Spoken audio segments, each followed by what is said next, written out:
ओम शांति। आज के बाबा के 27 तारीख के महावाक्य हैं। आज बाबा ने हम बच्चों को निशानी बताई है कि स्नेही बच्चों की क्या निशानी होती है।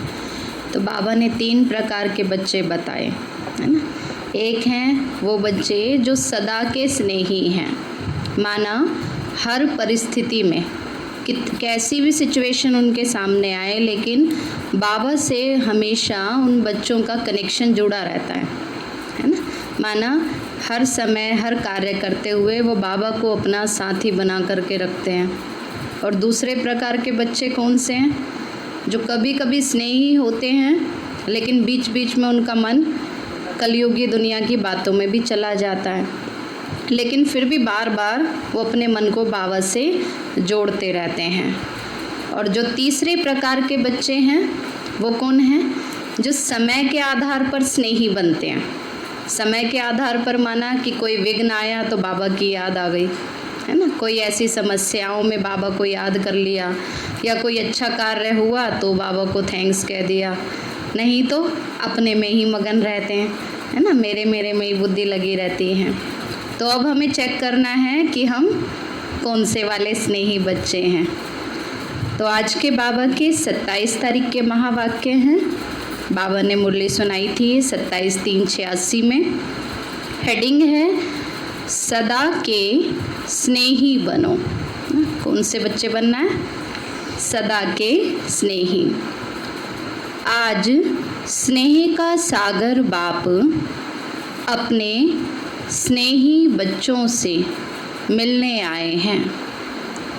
ये रूहानी स्नेह हर बच्चे को सहज योगी बना देता है ना। जिसका बाबा से सच्चा स्नेह होगा तो उनका योग तो क्या होगा, ऑटोमेटिकली लगा रहेगा। तो ये जो रूहानी स्नेह है हर बच्चे को ही सहज योगी बना देता है। ये स्नेह सारे पुराने संसार को सहज भुलाने का साधन है ना। जिन बच्चों का बाबा से स्नेह है वो पुरानी कलयुगी दुनिया को सहज ही क्या होगा, भूलते जाएंगे। माना कोई कलयुगी दुनिया में कैसा भी अपशब्द बोलते हैं, कैसा भी व्यवहार करते हैं, लेकिन स्नेही बच्चों के मन पर उसका प्रभाव नहीं होगा। और ये स्नेह हर आत्मा को बाप का बनाने में एकमात्र शक्तिशाली साधन है। स्नेह ब्राह्मण जीवन का फाउंडेशन है।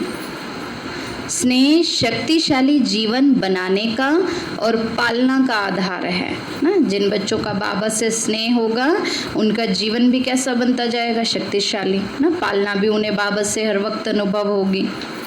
तो सभी जो भी श्रेष्ठ आत्माएं बाप के पास सम्मुख पहुँचे हैं, उन सभी के पहुँचने का आधार क्या है?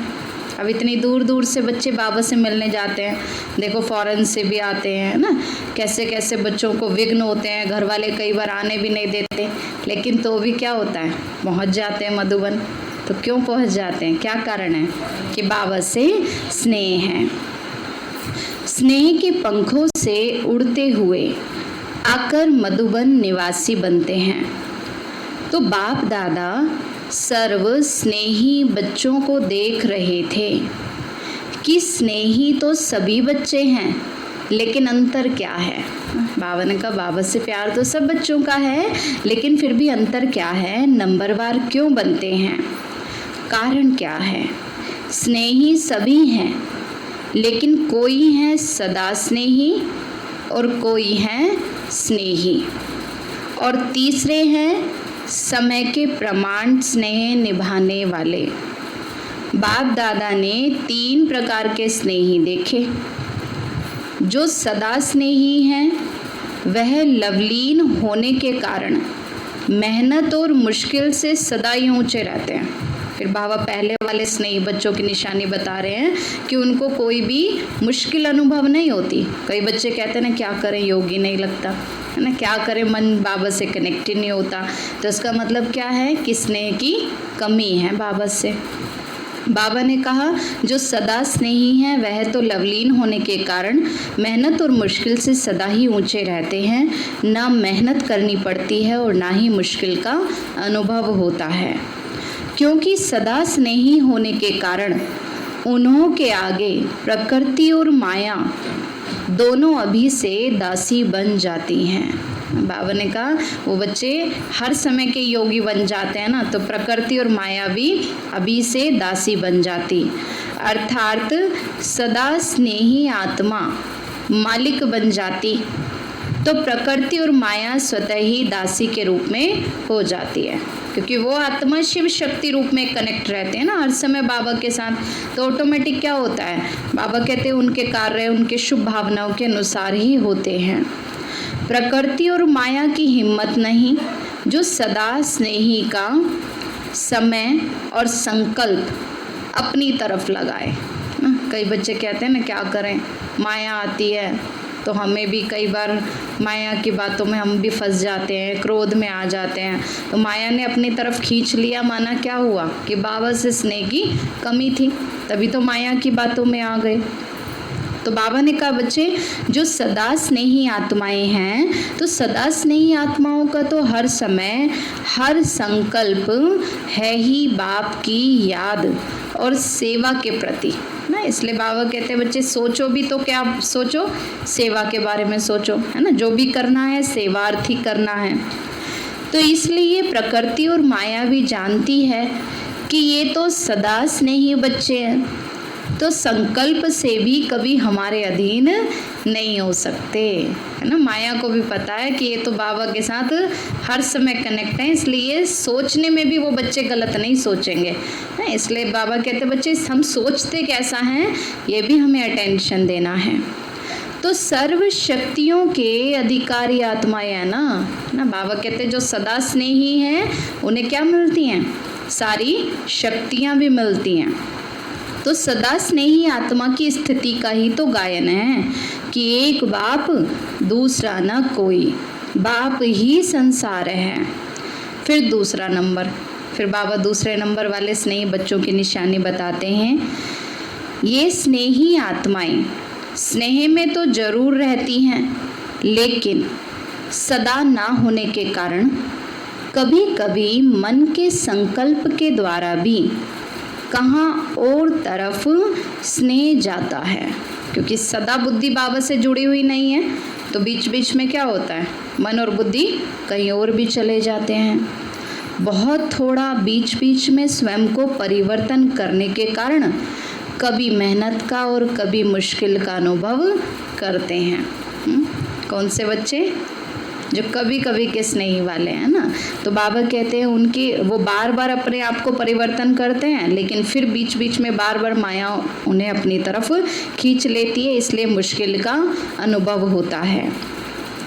तो बहुत थोड़ा माना स्नेह बाबा से होता है, लेकिन बीच बीच में थोड़ा थोड़ा सा माया की तरफ भी चले जाते हैं। तो जब भी कोई प्रकृति व माया का सूक्ष्म वार हो जाता है, तो उसी समय स्नेह के कारण याद भी जल्दी आ जाती है ना। लेकिन उन बच्चों को पता चल जाता है, जैसे ही माया वार करती है ना, तो तुरंत उन्हें अनुभव होता है कि नहीं ये तो माया है ना, और मुझे इसमें नहीं फंसना, मुझे तो बाबा को याद करना है। तो तुरंत ही क्या होता है, फिर बाबा की याद आ जाती है। तो याद की शक्ति से फिर अपने को बहुत जल्दी परिवर्तन भी कर लेते हैं। लेकिन थोड़ा सा समय और फिर भी संकल्प मुश्किल या मेहनत में तो लग ही जाता है ना। थोड़ा टाइम तो माया की बातों में फंस जाते हैं, फिर लेकिन अनुभव होता है कि ये माया है, तो फिर बाबा की तरफ चले जाते हैं। तो कभी कभी स्नेह साधारण हो जाता है और कभी कभी स्नेह में लवलीन रहते हैं। कभी बच्चे वो एकदम खोए रहते हैं बाबा की याद में, स्नेह में, और कभी कभी साधारण स्थिति में आ जाते हैं। स्टेज में फ़र्क पड़ता रहता है, लेकिन फिर भी ज़्यादा समय या संकल्प व्यर्थ नहीं जाता। फिर भी वो बच्चों का क्योंकि ध्यान रहता है ना अपने ऊपर, तो ज़्यादा समय अपना माया में फंसकर खराब नहीं करते। इसलिए स्नेही हैं, लेकिन सदा स्नेही ना होने के कारण सेकंड नंबर हो जाते हैं। फिर तीसरे, बाबा ने तीसरे प्रकार के बच्चों की निशानी बताई। समय प्रमाण स्नेह निभाने वाले। ऐसी आत्माएं समझती हैं कि सच्चा स्नेह तो सिवाय बाप के और तो कोई से मिल ही नहीं सकता, क्योंकि जो सच्चा सहारा है, सच्चा साथी है, वो कौन है? एक बाबा ही है। तो यही रूहानी स्नेह सदा के लिए श्रेष्ठ बनाने वाला है। जो बाबा से रूहानी स्नेह है जिन बच्चों का ना, वही बच्चे सदा के लिए श्रेष्ठ बनते हैं। ज्ञान अर्थात समझ तो पूरी है, उन बच्चों को पता है कि जो साथी है वो कौन है? एक बाबा ही है। तो ज्ञान और समझ तो पूरी है, यही स्नेही जीवन प्रिय भी लगती है ना, बाबा के साथ रहना अच्छा भी लगता है। लेकिन कोई अपनी देह के लगाव के संस्कार या कोई भी विशेष पुराना संस्कार व किसी व्यक्ति व वस्तु के संस्कार व व्यर्थ संकल्पों के संस्कार के वश कंट्रोलिंग पावर ना होने के कारण व्यर्थ संकल्पों का बोझ है। बाबा ने कहा कोई ना कोई संस्कार के वश होकर बच्चे बीच बीच में क्या हो जाते हैं? वो व्यर्थ के बोझ के नीचे आ जाते हैं। महसूसता है, समझ पूरी है, लेकिन कोई ना कोई अपनी पुरानी ऐसी आदतें है ना, या कोई ना कोई मित्र संबंधी के संस्कारों के वश या अपने ही देह अभिमान के वश व्यर्थ संकल्पों में फंस जाते हैं। बस संगठन की शक्ति की कमी होने के कारण संगठन में सफल नहीं हो सकते। संगठन की परिस्थिति स्नेह को समाप्त कर अपनी तरफ खींच लेती है। फिर बच्चे क्या होते हैं? संगठन में कोई ना कोई जैसे बातें होती हैं, परिस्थिति होती है, उसमें ज़्यादा चले जाते हैं, बाबा को भूल जाते हैं, बातों को महत्व दे देते हैं, हाँ, बाबा को किनारे कर देते हैं। और कोई सदा ही दिल शिकस्त जल्दी हो जाते हैं। छोटी छोटी बातों में क्या हो जाएगा? दिल शिकस्त हो जाएंगे, है ना, मूड ऑफ हो जाएगा, नाराज हो जाएंगे। अभी अभी तो बहुत अच्छे उड़ते रहेंगे और अभी अभी देखो तो अपने आप से ही दिल शिकस्त, माना सोचेंगे हमसे तो होता ही नहीं पुरुषार्थ, हम तो कर ही नहीं सकते, हम तो पीछे ही रह जाएंगे, माना खुद से ही क्या हो जाते हैं ना, दिल शिकस्त हो जाते हैं। तो ये स्वयं से दिल शिकस्त होने का संस्कार भी फिर सदा स्नेही नहीं बनने देता।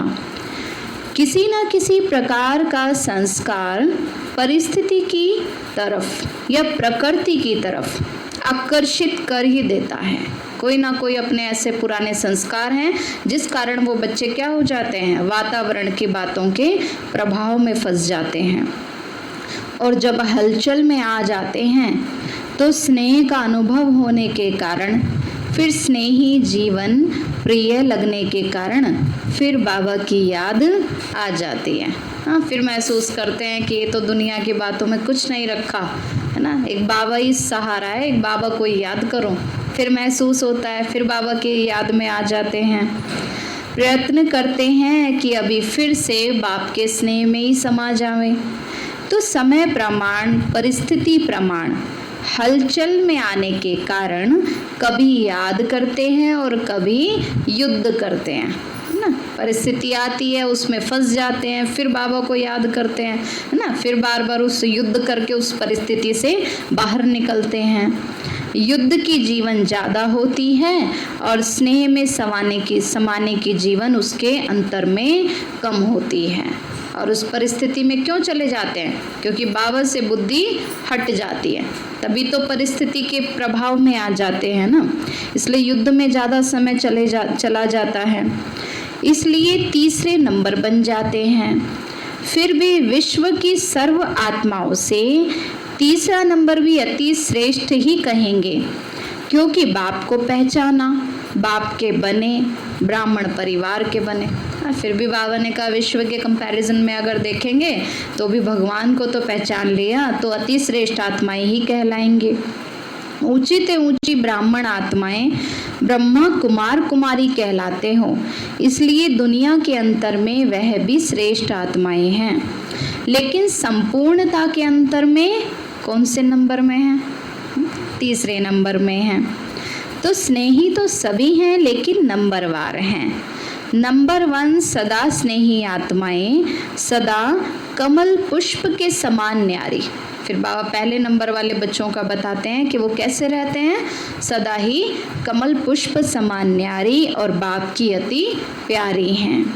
स्नेही आत्माएं न्यारी भी हैं और प्यारी भी हैं। माना कलयुगी दुनिया की बातों से क्या है, न्यारी हैं और बाबा के प्यारे हैं। इसलिए बाप समान बाबा ने कहा बच्चे क्या नहीं है। जो सेकंड नंबर वाली आत्माएं बाबा बता रहे हैं, एक है सदा स्नेही और एक है स्नेही आत्माएं।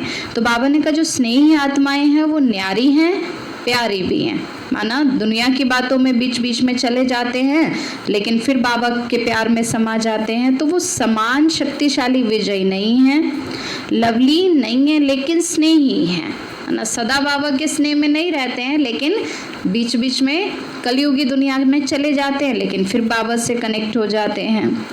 तो उनका विशेष यही स्लोगन है कि तुम्हारे हैं और तुम्हारे ही रहेंगे।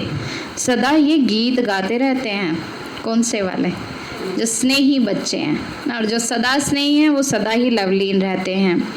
फिर भी स्नेह तो है ना, इसलिए 80% क्या है, सेफ है ना। जो स्नेही बच्चे हैं वो 80% सेफ है और जो सदा स्नेही है वो 100% सेफ है। तो इसलिए 80% सेफ है। तो लेकिन फिर भी कभी कभी शब्द तो आ ही जाता है ना, कभी कभी तो माया में बुद्धि फंस जाती है, तो सदा शब्द नहीं आता। और तीसरे नंबर आत्माएं बार बार स्नेह के कारण प्रतिज्ञाएं भी स्नेह से तो करते रहते हैं, बस अभी ऐसे ही बनना है। बार बार बाबा से कहते हैं बाबा हमें तो आपका ही बनना है, जैसा आप कहते हैं वैसे ही चलना है, ऐसे ही बनना है। अब से बस हम यही करेंगे, क्योंकि अंतर तो जानते हैं ना, क्योंकि पता तो है ना कि कलयुगी दुनिया में तो क्या है, दुख ही दुख है, माया जाल है चारों तरफ। तो प्रतिज्ञा भी करते हैं, पुरुषार्थ भी करते हैं, लेकिन कोई ना कोई विशेष पुराना संस्कार लगन में मगन रहने नहीं देता। विघ्न मगन अवस्था से नीचे ले आते हैं। माना विघ्नों में ज़्यादा फंस जाते हैं, इसलिए मगन अवस्था से नीचे आ जाते हैं। इसलिए फिर सदा शब्द नहीं आ सकता, लेकिन कभी कैसे होने के कारण कोई ना कोई विशेष कमजोरी रह जाती है, क्योंकि अपने संस्कारों का परिवर्तन नहीं करते तो कोई ना कोई कमजोरी रह जाती है। तो ऐसी आत्माएं बाप दादा के आगे रो रिहान भी बहुत मीठी करते हैं। जब बैठते हैं योग करने तो बड़ी मीठी मीठी बातें बाबा से करते हैं, हुज्जत भी बहुत दिखाते हैं, माना बहुत बाबा के सामने ना दिखाते हैं, बहुत प्यार से सम्मान से बात करते हैं। कहते हैं डायरेक्शन तो आपके हैं, लेकिन हमारी तरफ से करो भी आप और पावे हम, है ना। माना वो बच्चे क्या कहते हैं, बाबा थोड़ा तो आप भी सहारा दो ना, आप भी मदद तो करो ना, आप जैसे करेंगे हम तो वैसे ही चलेंगे, लेकिन आप साथ देते रहो। माना सदा बुद्धि को बाबा से जोड़ कर नहीं रखते, लेकिन क्या कहते हैं कि बाबा आप हमारे साथ रहना, आप साथ नहीं छोड़ना। तो हुज्जत से स्नेह से कहते हैं कि जब आपने अपना बनाया है तो आप ही जानो। हाँ, कई बच्चे होते हैं ना, जैसे दुनिया में भी उनको कहो कि देखो ज्ञान सुनो, अच्छी बातें हैं, सेंटर पर चलो, तो क्या कहते हैं कि देखो जब भगवान को बुलाना होगा ना तब आ जाएंगे, जब उसका बुलावा आएगा तब चले जाएंगे। माना खुद से कोई कोशिश नहीं करना चाहते, है ना। तो ऐसे ही कई बाबा के बच्चे भी होते हैं कि बाबा आप कराओ ना, आप ही हमें आगे बढ़ाओ ना, आप ही हमारा पुरुषार्थ अच्छा कराओ ना। तो हमेशा क्या करते हैं, बाबा पर डिपेंड होकर चलते हैं, खुद हिम्मत का कदम नहीं बढ़ाते। तो कहते हैं डायरेक्शन तो आपके हैं, लेकिन हमारी तरफ से करो भी आप। तो कहते हैं आपने अपना बनाया है तो आप ही जानो। बाप कहते हैं बाप तो जाने, लेकिन बच्चे माने तो सही ना। बाबा कहते मैं तो जानता ही हूँ, लेकिन बच्चों को बताता हूँ तो बच्चे मेरी बात माने तो सही। लेकिन बच्चे हुज्जत से यही कहते हैं कि हम माने ना माने, आपको तो मानना ही पड़ेगा। माना बाबा आपको तो हमारी बात माननी पड़ेगी। तो बाप को तो फिर भी बच्चों पर तो रहम आता है कि हैं तो ब्राह्मण बच्चे, माना बाप को पहचान तो लिया है ना, इसलिए स्वयं भी निमित्त बनी हुई आत्माओं के द्वारा विशेष शक्ति देते हैं।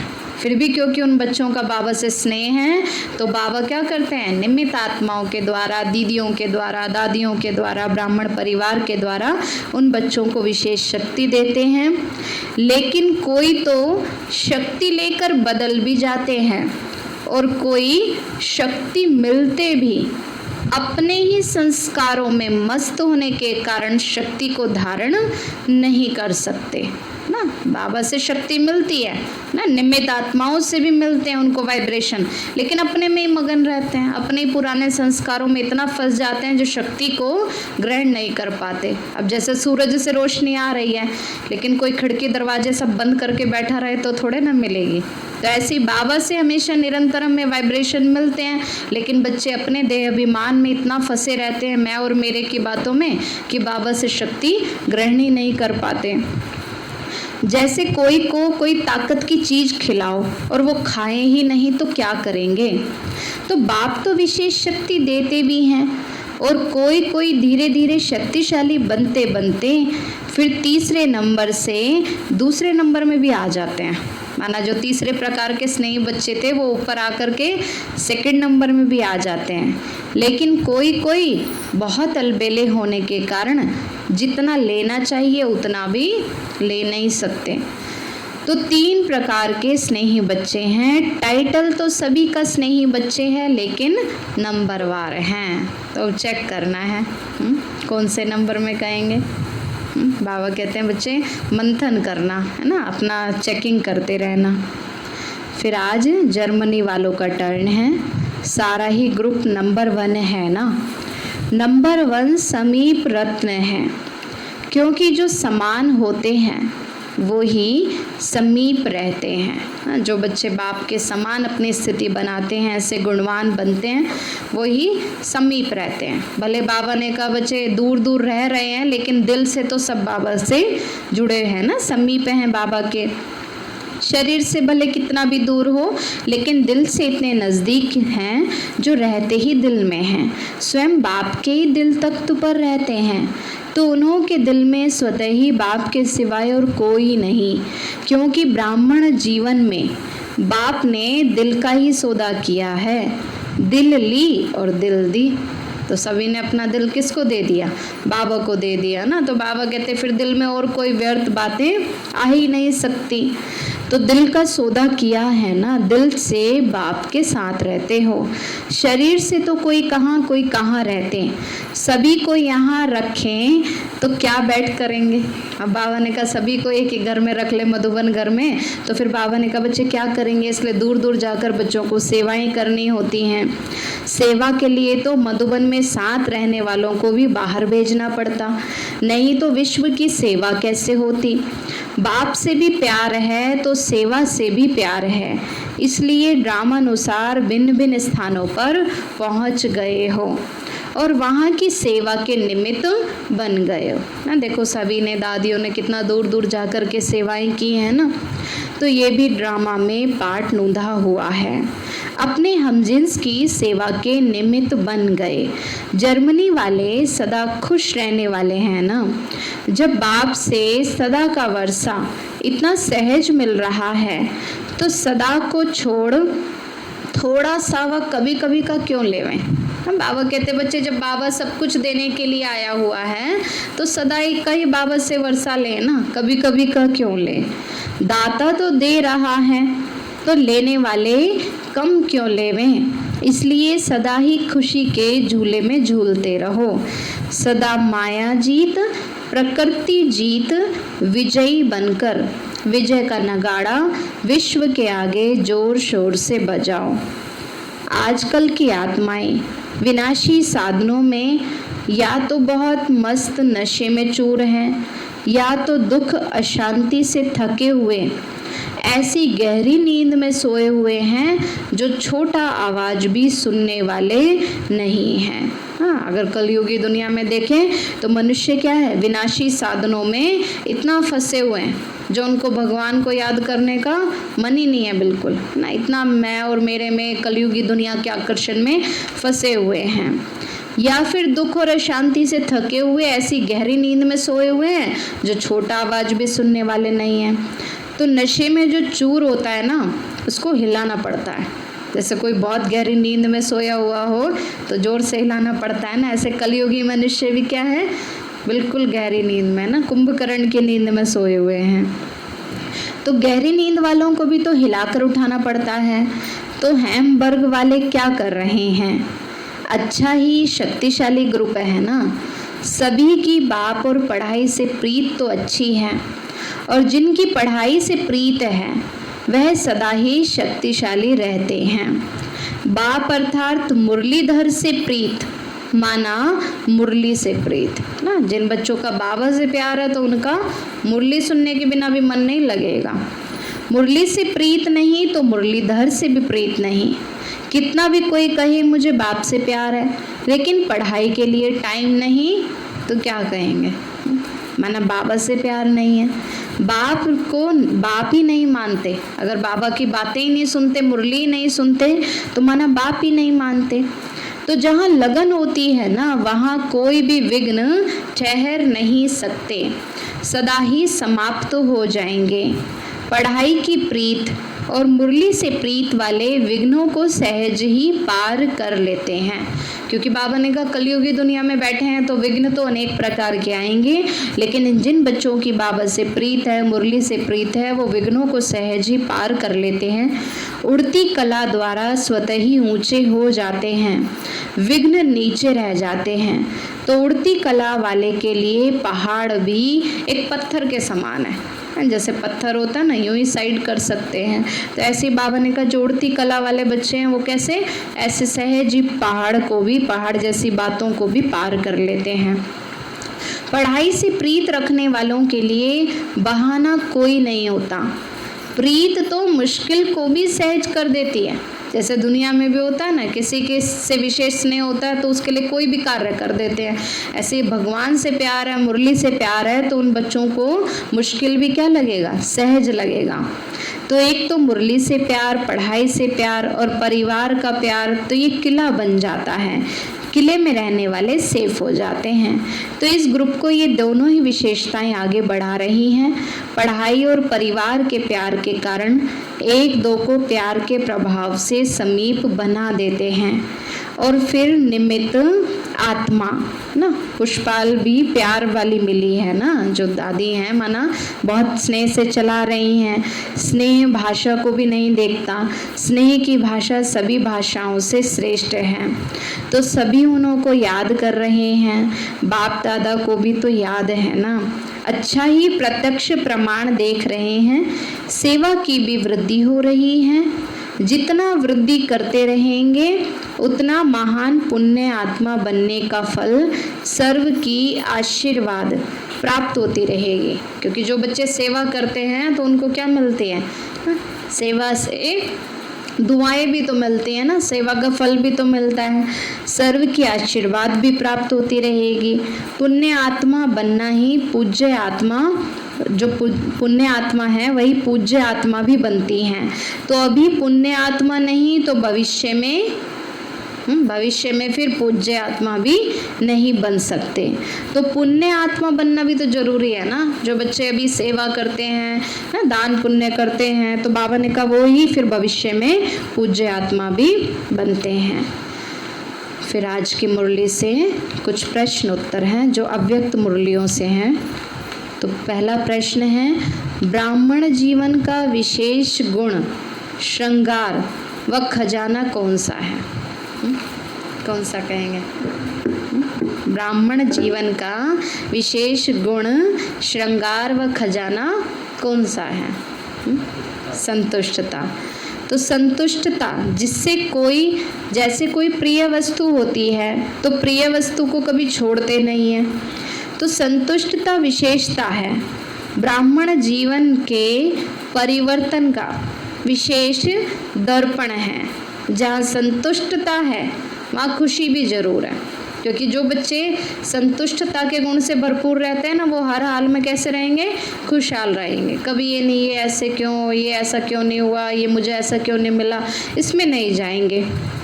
यदि ब्राह्मण जीवन में संतुष्टता नहीं तो वह साधारण जीवन है। इसलिए बाबा क्या कहते, बच्चे क्या रहो, हर हाल में संतुष्ट रहो। तो ऑटोमेटिक उन बच्चों को बाबा से भी विशेष मदद भी मिलती है और वो बच्चे हर कार्य सहज रीति से कर पाते हैं।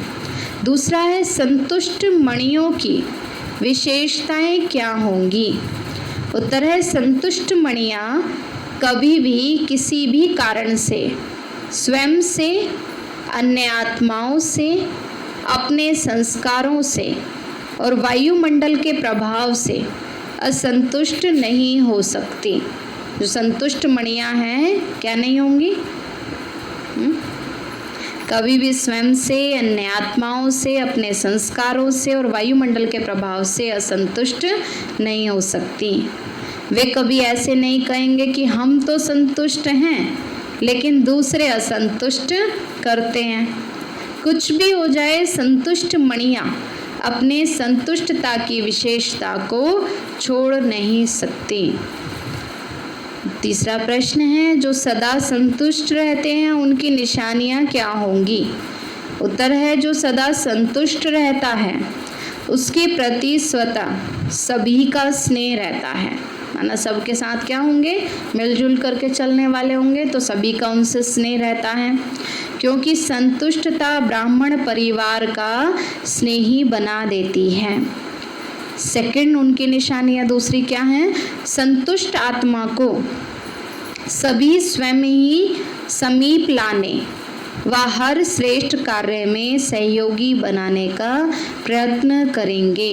माना वो हर एक के साथ रहेंगे, हर एक कार्य में सहयोग भी देंगे।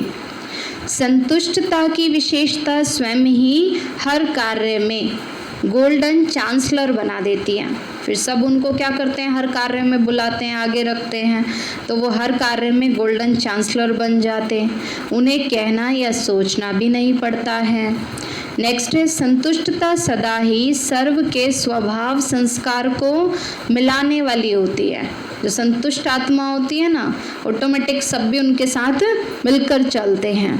वह कभी किसी के भाव संस्कार से, स्वभाव से घबराने वाले नहीं होते, क्योंकि वो हमेशा क्या करते हैं, हर जगह ज्ञान को अप्लाई करके चलते हैं, तो कभी भी किसी के स्वभाव संस्कार से घबराने वाले नहीं होते हैं। नेक्स्ट है उनसे सभी का स्वतः ही दिल का प्यार होता है, वह प्यार लेने के पात्र होते हैं ना, सभी उनको बहुत स्नेह करते हैं। संतुष्टता ही उस आत्मा की पहचान दिलाती है। हर एक की दिल होगी इनसे बात करें, इनसे बैठे, इनके साथ बैठे। नेक्स्ट है संतुष्ट आत्माएं सदा ही माया जीत हैं ही, क्योंकि आज्ञाकारी हैं, सदा ही मर्यादा की लकीर के अंदर रहते हैं, माया को दूर से ही पहचान लेते हैं। अगला प्रश्न है यदि समय पर माया को ही नहीं पहचान पाते, बार बार धोखा खा लेते हैं, तो उसका कारण क्या है। उत्तर है पहचान कम होने का कारण है कि सदा बाप की श्रेष्ठ मत पर नहीं चलते हैं।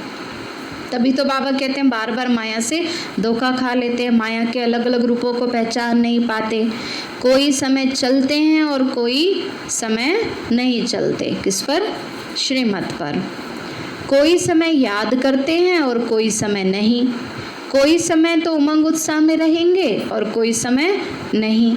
सदा आज्ञा की लकीर के अंदर नहीं रहते, इसलिए माया समय पर धोखा दे देती है। माया में तो परखने की शक्ति बहुत है। हाँ, माया देख लेती है कच्चे बच्चे हैं, इन पर वार करेंगे तो ये बाबा से है ना इनकी बुद्धि हट जाएगी। तो माया भी देखती है कि इस समय तो ये कमज़ोर हैं, तो उसी समय कमज़ोरी के द्वारा अपना बना लेती है। माया के आने का रास्ता ही कौन सा है? कमज़ोरी।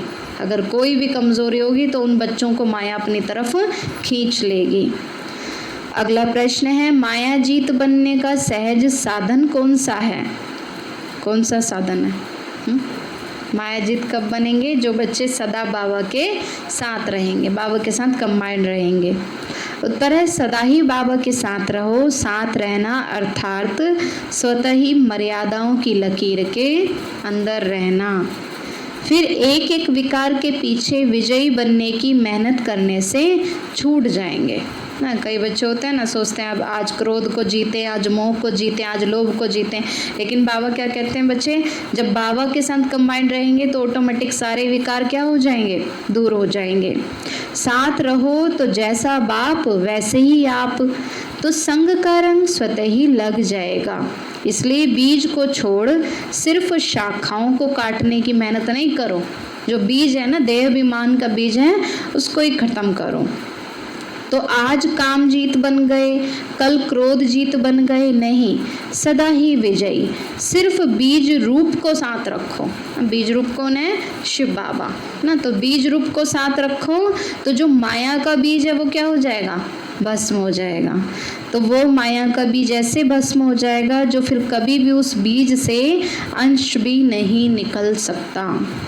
फिर वरदान बाबा ने दिया, हर आत्मा को हिम्मत और उल्लास दिलाने वाले। पहले बाबा को हम नमस्ते कर लेते हैं। अच्छा, मीठे मीठे सिकी लदे बच्चों प्रति माता पिता बाप दादा का याद प्यार और गुड मॉर्निंग। रूहानी बाप की रूहानी बच्चों को नमस्ते। रूहानी हम बच्चों की रूहानी माता पिता बाप दादा को नमस्ते नमस्ते नमस्ते बाबा नमस्ते। वरदान बाबा ने दिया, हर आत्मा को हिम्मत उल्लास दिलाने वाले, रहम दिल विश्व कल्याणकारी भव। क्या करना है, रहम दिल बनना है, विश्व कल्याणकारी, हर आत्मा को हिम्मत और उल्लास दिलाने वाले। तो कभी भी ब्राह्मण परिवार में किसी कमज़ोर आत्मा को तुम कमज़ोर हो ऐसे नहीं कहना। कई बार होता है ना, कई क्या कहते हैं, इससे तो ये काम हो ही नहीं सकता, ये तो आएगी ऐसे, ये तो कमज़ोर है, ये तो गुस्से वाली है। माना बाबा क्या कहते हैं, किसी पर ऐसे स्टैंप नहीं लगाओ। आप रहम दिल हो, विश्व कल्याणकारी बच्चे हो, तो आप रहम दिल विश्व कल्याणकारी बच्चों के मुख से सदैव हर आत्मा के प्रति शुभ बोल ही निकलने चाहिए। दिल शिकस्त बनाने वाले नहीं, है ना। जो मंदिर में सब जाते हैं, देवी देवताओं की मूर्ति के आगे क्या मांगते हैं, वरदान मांगते हैं ना, शक्ति मांगते हैं। तो बाबा कहते हैं हम बच्चे क्या बनने वाले हैं, देवी देवता हैं, तो हमारे मुख से कैसे बोल निकले, वरदानी बोल, है ना। बाबा कहते हैं कमज़ोर बनाने वाले, दिल शिकस्त करने वाले बोल ना निकले। चाहे कोई कितना भी कमज़ोर हो, उसे इशारा या शिक्षा भी देनी हो तो पहले समर्थ बना करके फिर शिक्षा दो। पहले उस आत्मा के अंदर बाबा कहते बच्चे पॉजिटिव भावनाएं लाओ, है ना। पहले उनको समर्थ बनाओ, फिर शिक्षा दो। पहले धरनी पर हिम्मत और उत्साह का हल चलाओ और फिर बीज डालो, तो सहज ही हर बीज का फल निकलेगा। फिर सहज ही दूसरी आत्मा में भी परिवर्तन आएगा। और पहले ही अगर उनको ऐसे बोल दिए तो वो पहले क्या हो जाएंगे, कमज़ोर हो जाएंगे। इसलिए बाबा क्या कहते हैं बच्चे, पहले क्या करो, उनको पॉजिटिव वाइब्रेशंस दो, तो इससे फिर विश्व कल्याण की सेवा तीव्र हो जाएगी। स्लोगन बाबा ने दिया, बाप की दुआएं लेते हुए सदा भरपूरता का अनुभव करो। बाप की दुआएं लेते हुए सदा क्या करना, भरपूरता का अनुभव करना। और बाबा की दुआएं कब मिलती हैं,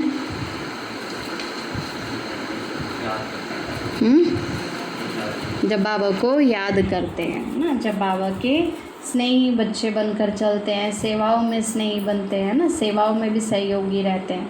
अच्छा, ओम शांति। अभी हम बाबा को शुक्रिया करेंगे। मीठे बाबा, आपने हमें सब कुछ दिया, आपका बार बार शुक्रिया। प्यारे बाबा, आप हमें ज्ञान, गुण, शक्तियों, वरदानों और सद्बुद्धि से भरपूर करते हो, आपका बार बार शुक्रिया। प्रकृति के पांचों तत्वों का भी शुक्रिया, साइंस के साधनों का भी शुक्रिया,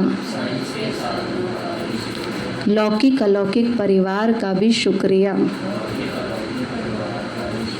विश्व के सर्वात्माओं का और ब्रह्मांड की सारी शक्तियों का सब प्रकार का सहयोग देने के लिए शुक्रिया। मीठे बाबा, आपने मुझ आत्मा को, इस सेवा स्थान को निर्विघ्न बनाया। आपका पदम गुणाबार शुक्रिया।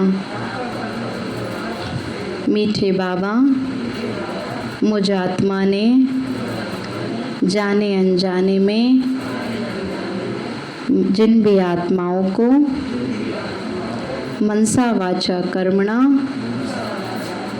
दुख दिया है, मैं उन सभी से क्षमा चाहती हूँ।